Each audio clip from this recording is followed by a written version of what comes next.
Good morning to all. Welcome to PPS 9th class. आज हम पाठ्य पुस्तक संचयन भाग 1 का चैप्टर फर्स्ट गिल्लू जो महादेवी द्वारा रचित हैं उसके बारे में पढ़ेंगे। सोन जूही में सोन जूही एक प्रकार का पीला फूल होता है। सोन जूही में आज एक पीली कली लगी है। इसे देखकर अनान्यास अचानक ही उस छोटे जीव का स्मरण हो आया। स्मरण याद जो इस लता की सघन घने हरितमा घने हरियाली में छिपकर बैठता था और फिर मेरे निकट पहुंचते ही कंधे पर कूदकर मुझे चौंका देता था। चौंका देना, हैरान कर देना। तब मुझे कली की खोज रहती थी, पर आज उस लघु प्राण छोटा सा जीव की खोज है।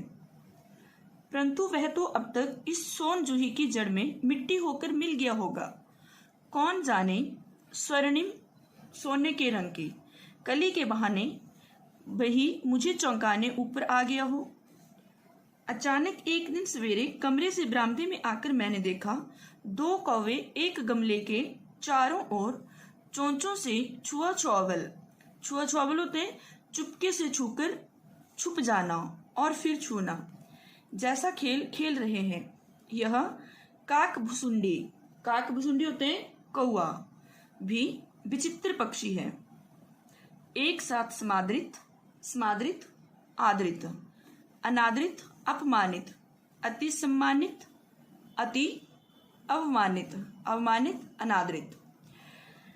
हमारे बेचारे पुरखे ना गरुड़ के रूप में आ सकते हैं, ना मयूर मोर, ना हंस के। उन्हें पितृपक्ष बहस में जब अपने मृत पूर्वजों को भोजन कराया जाता है।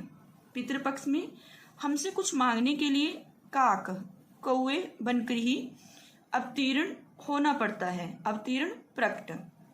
इतना ही नहीं, हमारे दूरस्थ होते दूर रहने वाले प्रियजनों को भी अपने आने का मधु करते मधुर संदेश इनके कर्कश तीखा कटु स्वर में ही देना पड़ता है। दूसरी ओर हम कौवा और कांव करने को अवमानना के अर्थ में ही प्रयुक्त करते हैं।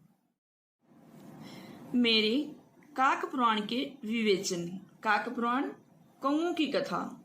विवेचन सोच समझ में अचानक बाधा आ पड़ी, क्योंकि गमले और दीवार की संधि में छिपे एक छोटे से जीव पर मेरी दृष्टि रुक गई। निकट जाकर देखा, गिलहरी का छोटा सा बच्चा है जो संभवतः घोंसले से गिर पड़ा है और अब कौवे जिसमें सुलभ आसानी से प्राप्त होने वाला आहार भोजन खोज रहे हैं। काकद्वय 2 कौवे की चोंचों के 2 घाव उस लघु प्राण के लिए बहुत थे, अतः वह निश्चेष्ट बिना किसी हरकत के निश्चेष्ट सा गमले से चिपटा पड़ा था।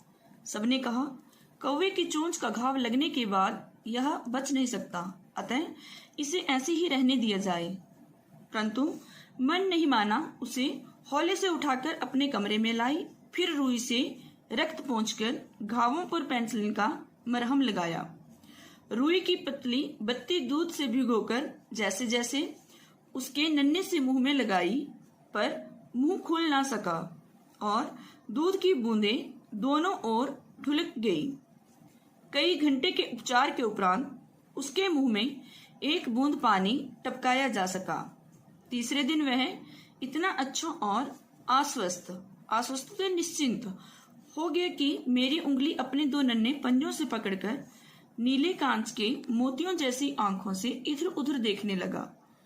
3-4 महीने में उसके स्निग्ध होते चिकने रोए, झब्बेदार पूंछ और चंचल चमकीली आंखें सबको विस्मित करने लगी।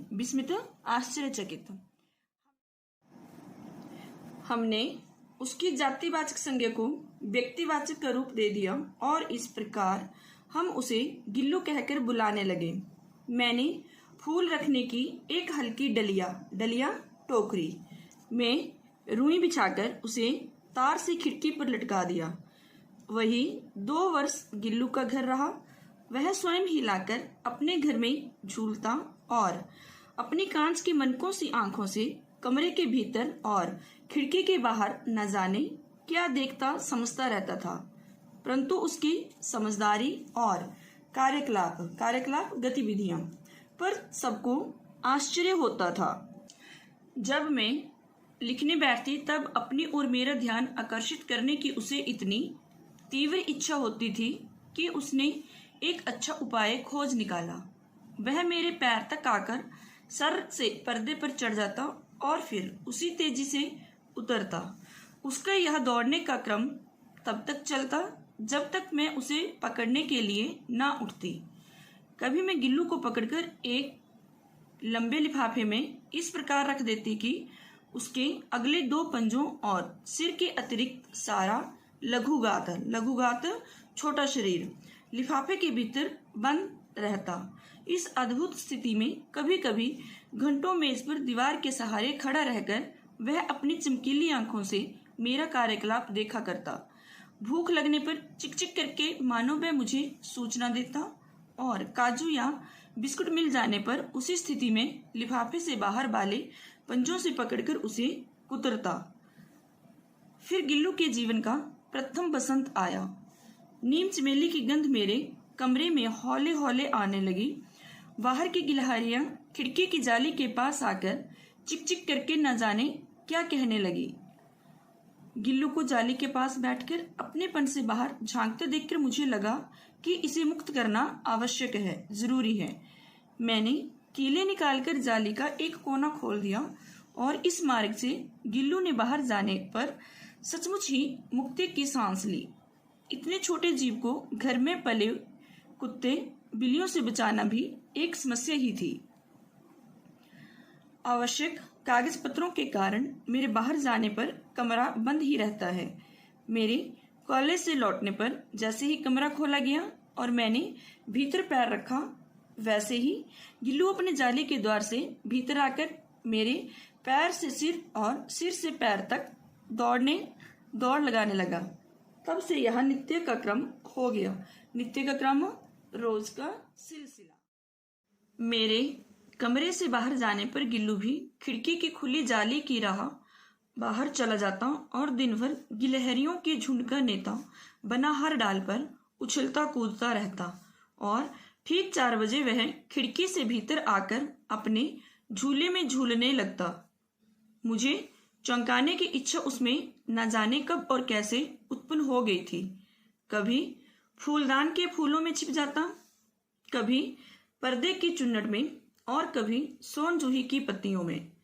मेरे पास बहुत से पशु पक्षी हैं और उनका मुझसे लगाव भी कम नहीं है, परंतु उनमें से किसी को मेरे साथ मेरी थाली में खाने की हिम्मत हुई है ऐसा मुझे स्मरण याद नहीं आता।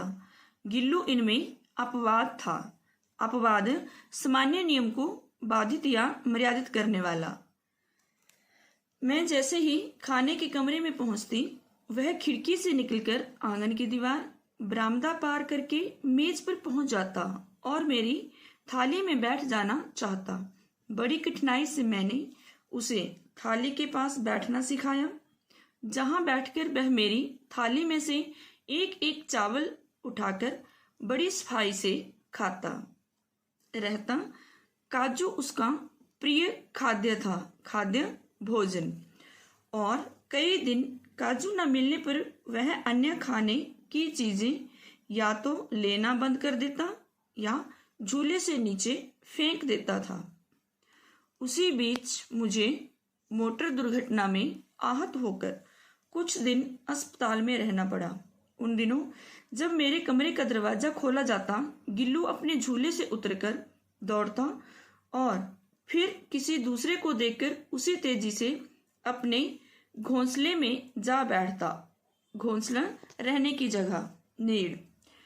सब उसे काजू दे आते, परंतु अस्पताल से लौटकर जब मैंने उसके झूले की सफाई की तो उसमें काजू भरे मिले, जिनसे ज्ञात होता था कि वह उन दिनों अपना प्रिय खाद्य कितना कम खाता रहा।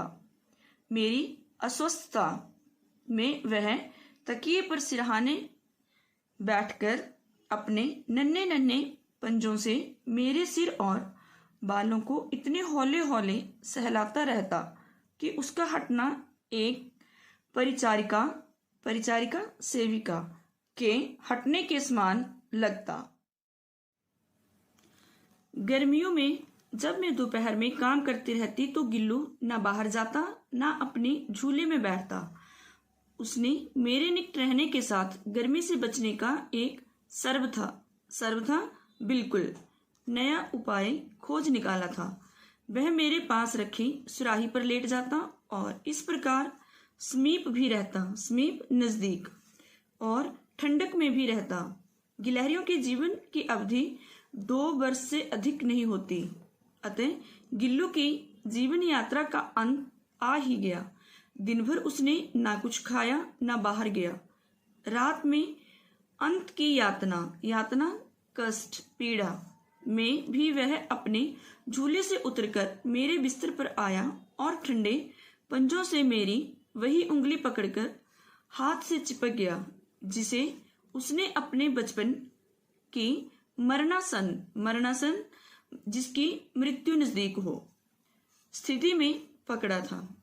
पंजे इतने ठंडे हो रहे थे कि मैंने जाकर हीटर जलाया और उसे उष्णता गर्मी देने का प्रयत्न किया, परंतु प्रभात की प्रथम किरण के स्पर्श के साथ ही वह किसी और जीवन में जागने के लिए सो गया। उसका झूला उतार कर रख दिया गया है और खिड़की की जाली बंद कर दी गई है, परंतु गिलहरियों की नई पीढ़ी जाली के उस पार चिक चिक करती ही रहती है और सोन जूही पर बसंत आता ही रहता है। सोन जूही की लता के नीचे गिल्लू को समाधि दी गई है, इसलिए भी कि उसे वह लता सबसे अधिक प्रिय थी, इसलिए भी कि उस लघुगात का किसी वसंती दिन जूही के पिताब होते पीले रंग का छोटे फूल में खिल जाने का विश्वास मुझे संतोष देता है। I hope you understand very well. Have a wonderful day.